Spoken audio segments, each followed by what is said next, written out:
Baiklah, Assalamualaikum warahmatullahi wabarakatuh. Pertama-tama kita akan membahas pengertian tentang kriminologi. Secara etimologi, istilah kriminologi itu diturunkan dari kata kriminologi, yaitu crime yang berarti kejahatan dan logos yang berarti ilmu pengetahuan. Jadi, kriminologi adalah ilmu pengetahuan tentang kejahatan atau penjahat, atau suatu ilmu pengetahuan yang mempelajari segala sesuatu tentang kejahatan. Selanjutnya adalah pengertian kriminologi menurut ahli. Kriminologi adalah pengetahuan yang mempelajari sebab dan akibat, perbaikan maupun pencegahan kejahatan sebagai gejala manusia dengan menghimpun sumbangan-sumbangan dari berbagai ilmu pengetahuan. Kriminologi menurut Paul Topiner. Kriminologi adalah suatu cabang yang mempelajari soal-soal kejahatan sebagai masalah sosial. Kemudian kriminologi menurut W.A. Bonger. Kriminologi adalah ilmu pengetahuan yang bertujuan menyelidiki kejahatan seluas-luasnya. Kriminologi menurut Fritsch. Kriminologi adalah ilmu pengetahuan yang mempelajari kejahatan, bentuk, sebab, dan akibatnya. Kemudian kriminologi menurut Edwin H. Sutherland. Kriminologi adalah kumpulan pengetahuan yang membahas kenakalan remaja dan kejahatan sebagai gejala sosial. Selanjutnya adalah tujuan mempelajari kriminologi itu untuk memberi petunjuk bagaimana masyarakat dapat memberantas kejahatan dengan hasil yang baik, lebih-lebih menghindarinya. Savoir pour prévoir, mengetahui untuk melihat ke depan, atau paling tidak dapat menekan laju perkembangan kejahatan. Objek dari kriminologi menurut Muhammad Mustafa ada 4, yaitu yang pertama, kejahatan perilaku menyimpang dan kenakalan remaja. Yang kedua, pola tingkah laku kejahatan dan sebab musabab terjadinya kejahatan. Yang ketiga, korban kejahatan.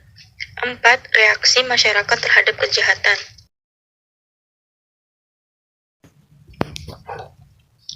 Teori-teori dalam kriminologi menurut William Adrian Bonger. Yang pertama, kriminologi teoritis. Kriminologi teoritis sendiri dibagi menjadi 5 bagian, yaitu A. Antropologi kriminal, ialah ilmu pengetahuan tentang manusia yang jahat, baik yang menyangkut sifat, badan, dan jiwa penjahat. B. Sosiologi kriminal, ialah ilmu pengetahuan tentang kejahatan sebagai suatu gejala masyarakat, tegasnya mempelajari sebab-sebab kejahatan dalam masyarakat. C. Psikologi kriminal, ialah ilmu pengetahuan tentang kejahatan yang dipandang dari sudut ilmu jiwa. D. Psiko dan neuropatologi kriminal, ialah ilmu pengetahuan tentang penjahat yang sakit jiwa. E. Poenologi, ialah ilmu pengetahuan tentang timbul dan pertumbuhannya hukuman, arti dan faedah. 2. Kriminologi terapan. A. Hygiene atau profilik kriminal, penghindaran kejahatan.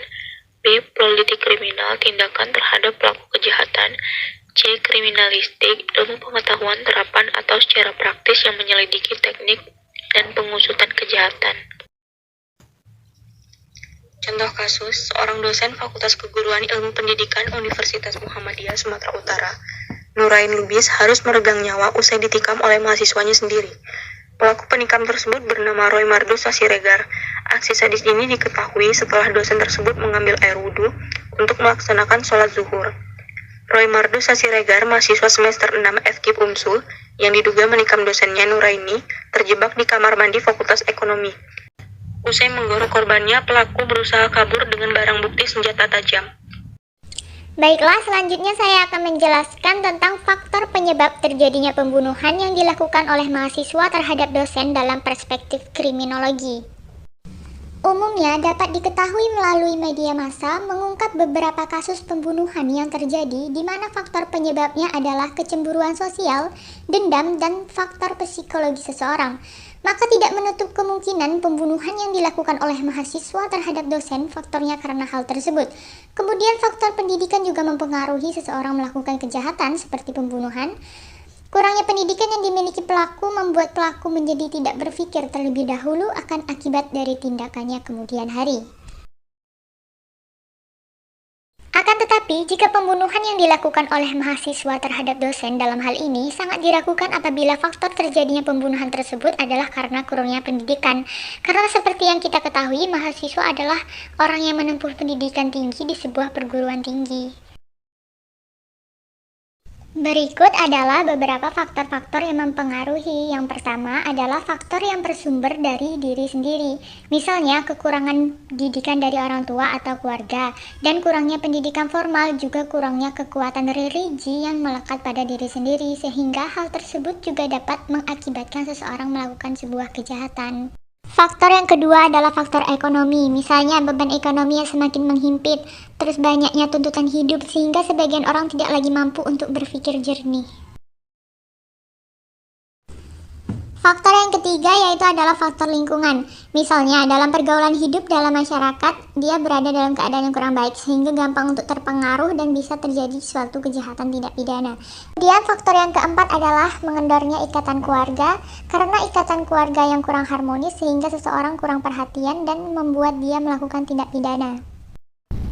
Baik, selanjutnya adalah upaya penanggulangan tindak pidana pembunuhan yang dilakukan oleh mahasiswa terhadap dosen. Upaya yang pertama yaitu adalah upaya penal, yaitu dengan menjatuhkan hukuman pidana. Yang kedua adalah upaya non-penal, dengan cara mahasiswa dengan dosen harus saling mengenal dengan baik. Yang kedua, meningkatkan iman agar menghindari dari perilaku jahat termasuk menghilangkan nyawa orang lain. Yang ketiga, menjaga kestabilan moral atau memperbaiki moral yang rusak. Upaya yang ketiga yaitu mahasiswa yang telah mendapatkan hukuman berdasarkan kejahatan yang telah dilakukannya, maka saat menjalani hukuman tersebut perlu adanya pembekalan ilmu, agama, dan memberikan didikan moral berupa informal terhadap mahasiswa tersebut agar pelaku menyesali perbuatannya dan pelaku tidak lagi melakukan perbuatan tersebut. Sekian penjelasan dari kelompok kami. Lebih dan kurangnya kami mohon maaf. Wassalamualaikum warahmatullahi wabarakatuh.